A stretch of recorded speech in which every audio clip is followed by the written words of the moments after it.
We are going through that. నిన్ననే FIR file అవ్వడం జరిగింది. ఎఫ్ఐఆర్ కాపీ మేము తీసుకుంటున్నాం, ఆ ప్రొసీజర్లో ఉన్నామన్నమాట.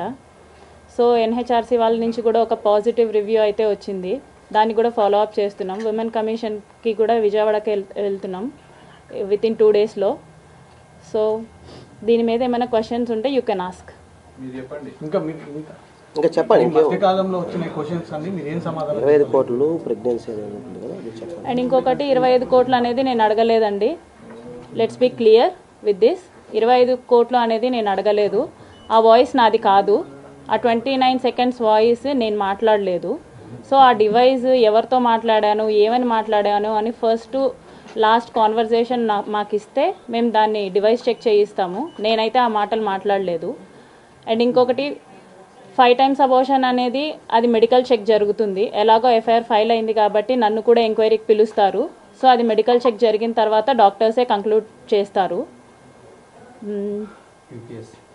యూపీఎస్సీది అది నాది కాదండి. నేను యూపీఎస్సీకి ప్రిపేర్ అవ్వడం నిజమే కానీ ఆ యూపీఎస్సీది నాది కాదు. జస్ట్ ఒక ఫోటో పెట్టేసి ఇది నేను పంపించాను అంటే కుదరదు. దాన్ని స్క్రీన్ షాట్స్ తీసి కనీసం ఎప్పుడు పంపించాను ఏంటి అనేదైనా సరే అది ప్రొడ్యూస్ చేస్తే దాన్ని కూడా డివైస్ చెక్ చేసేసి కంక్లూడ్ చేయడం జరుగుతుంది.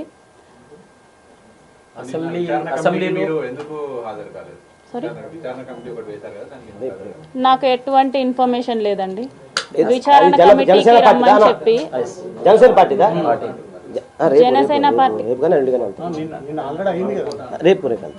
కాదండి. ఇప్పుడు అసెంబ్లీ నుంచి కాల్ చేశాడు, వీడియో కాల్ అనేది ఒక వీడియో వైరల్ అవుతుంది. ఆ ఎపిసోడ్ గురించి ఏం చెప్తారు, ఏం జరిగింది? అప్పుడు తను అసెంబ్లీకి వెళ్ళిన ప్రతిసారి నాకు వీడియో కాల్ చేసేవాడు. ఒక్క వీడియో కాదు రిలీజ్ అయింది, 3 videos రిలీజ్ అయ్యాయి. సో దాంట్లో మీకు అందరికీ ఒరిజినల్స్ ఉంటాయి కాబట్టి నా డ్రెస్సెస్ కూడా చేంజ్ ఉంటాయి దాంట్లో. సో ప్రతిరోజు చేసేవాడు అసెంబ్లీ నుంచి, వాళ్ళని చూపించడానికి వీళ్ళని చూపించడానికి, లంచ్ది ఇట్లా ఉంటుంది అది ఇది అనేసి. అదండి అసెంబ్లీ గురించి. మీరు అబార్షన్ సంజీవని హాస్పిటల్లో జరిగిందనే విషయం చెప్పారు. డాక్టర్లు మాత్రం ఇక్కడ అసలు ఎటువంటి అబార్షన్స్ అనేవి జరగలేదు, ఆమె వచ్చి జస్ట్ ఒక కిట్ తీసుకుని వెళ్ళారు కానీ అది పూర్తిగా అవాస్తవం. నేను టాబ్లెట్స్ తీసుకోవడం జరిగింది. సంజీవని హాస్పిటల్ నుంచి నేను టాబ్లెట్స్ తీసుకోవడం జరిగింది విత్ డాక్టర్ కన్సల్టేషన్. డాక్టర్ని కన్సల్ట్ అయ్యి స్కాన్ తీసిన తర్వాతనే నేను టాబ్లెట్స్ తీసుకోవడం జరిగింది సంజీవని హాస్పిటల్ నుంచి. ఆ రిపోర్ట్స్ కూడా నేను సబ్మిట్ చేశాను. నాకు హాస్పిటల్లో అబార్షన్ జరగలేదు. It's a very early thing, early stage of pregnancy అనమాట. సో అబార్షన్ కాదు, aborted. I got aborted through tablets. ఇప్పుడు ఈ ఎమ్మెల్యేకు మీకున్న రిలేషన్లో మీరు ఎందుకు ఎమ్మెల్యే వీడియో రికార్డింగ్ చేసుకోవాల్సి వచ్చింది? మంచిగా రిలేషన్ ఉన్నప్పుడు. మంచిగా లేదండి రిలేషన్. అతను ఒకనొక టైంలో 1 year తర్వాత నాకు తెలిసిన విషయం ఏంటంటే అతను నాతో మాత్రమే కాదు ఇంకొక 6 మంది అమ్మాయిలతో మాట్లాడుతున్నాడు. ఆ 6 మంది అమ్మాయిల్ని కలవడం, కలిసే ప్రాసెస్లో అతను చాలా ప్లేసెస్కి వెళ్ళాడు. అవన్నీ నాకు తెలియడం జరిగింది. అప్పుడే చెప్పాను ఎమ్మెల్యే గారికి, ఇది ఇలాగే వదిలేద్దామండి, మీరు కామ్ అయిపోండి, నేను కామ్ అయిపోతాను, ఇట్స్ నైట్ మేర్ లాగా వదిలేద్దాం అనేసి నేను చెప్పాను. కానీ అతను ఒప్పుకోలేదు. అతని ఎఫర్ట్స్ అతను పెట్టడం జరిగింది. సో నా సేఫ్ సైడ్కి ఇఫ్ పెళ్ళి అన్నాడు, పెళ్ళి చేసుకుంటే వెల్ అండ్ గుడ్ అనుకున్నాను. సో నా సేఫ్ సైడ్కి నేను రేపు మోసం జరిగినా సరే ఏది జరిగినా సరే నాకు చెప్పుకోవడానికి ఉండాలి కాబట్టి నేను రికార్డ్ చేసుకున్నాను. ఈ పెళ్ళి అనే టాపిక్ శ్రీధర్ వాళ్ళ మమ్మీకి ముందే తెలుసా? తెలుసండి, అందరికీ తెలుసు. ముక్కా ఫ్యామిలీకి తెలుసు, అరవా ఫ్యామిలీకి తెలుసు.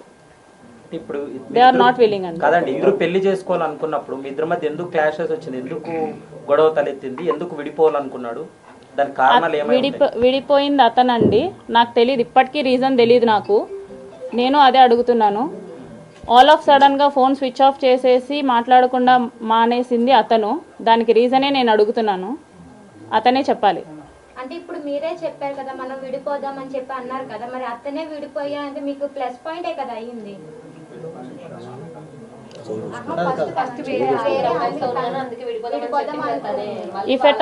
If at all he don't have the intention of marrying me, నా ఫ్యామిలీని టచ్ చేయాల్సిన అవసరం లేదు.